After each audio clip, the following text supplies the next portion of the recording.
अक्सर लोग कहते हैं कि मैं सिर्फ दिन में 2-4 सिगरेट ही पीता हूँ, उससे तो कुछ नहीं होता ना डॉक्टर साहब।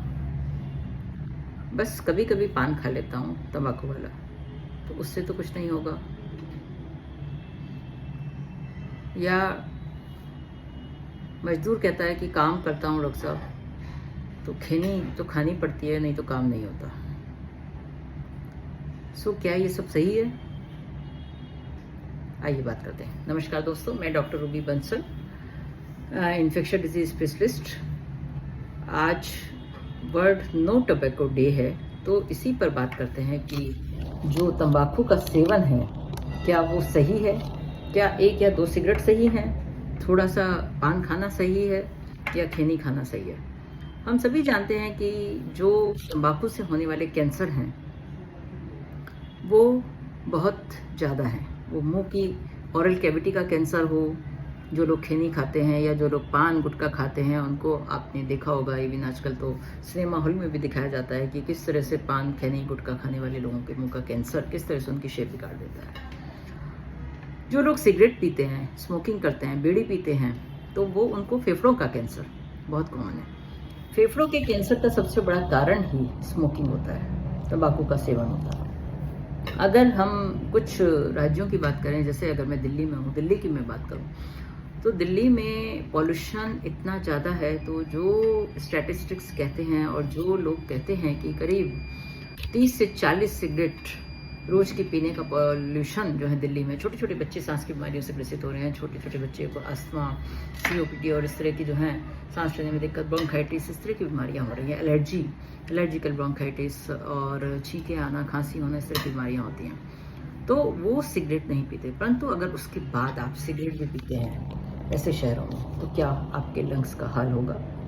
तो कभी सोचा है आपने? तो सोचिएगा ज़रूर।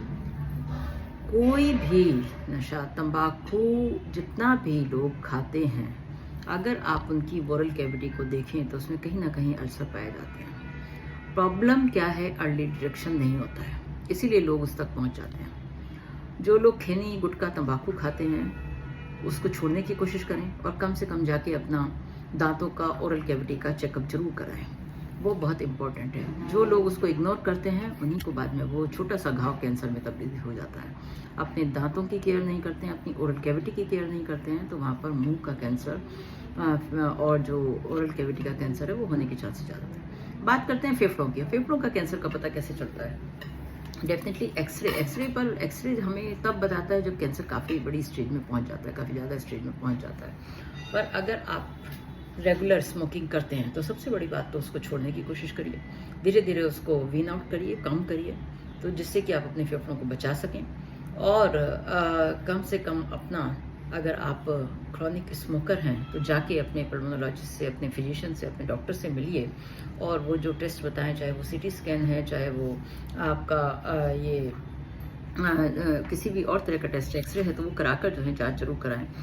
और दूसरी चीज़, ब्रीदिंग एक्सरसाइज करें। जो सांस को छोड़ना, लेना और लंबा सांस भरना है, तो फेफड़ों की जो कैपेसिटी है, फेफड़ों की जो आपका तंबाकू है, जो धुआं है, जो वो है, वो सब आपके फेफड़ों की छोटी छोटी ब्रोंक्यूल्स को बंद कर देता है और उसके बाद उसमें सांस लेने की क्षमता कम हो जाती है। तो इसी को हम, जो बहुत लोग आते हैं कि हमें क्रोनिक सीओपीडी की शिकायत है, सांस नहीं आता डॉक्टर साहब, चल रहा थोड़ा सा चलते हैं सांस फूल जाता है, उनको हमें इन्हेलर देने पड़ते हैं। तो ये सब चीज़ों को अर्ली डिटेक्शन आप करेंगे तो आप जो है कम से कम अपने फेफड़ों को बचा सकते हैं, चाहे कैंसर होने से, चाहे सीओपीडी होने से और इंटरस्टिशियल लंग डिजीज होने से।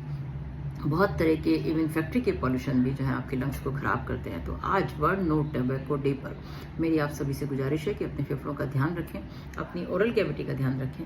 तंबाकू, गुटखा, खैनी और बीड़ी सिगरेट का सेवन आप कम से कम करें, और या उसको अगर करते हैं तो उसको छोड़ दें। और दूसरी बात, अपने डॉक्टर से जांच जरूर कराएं।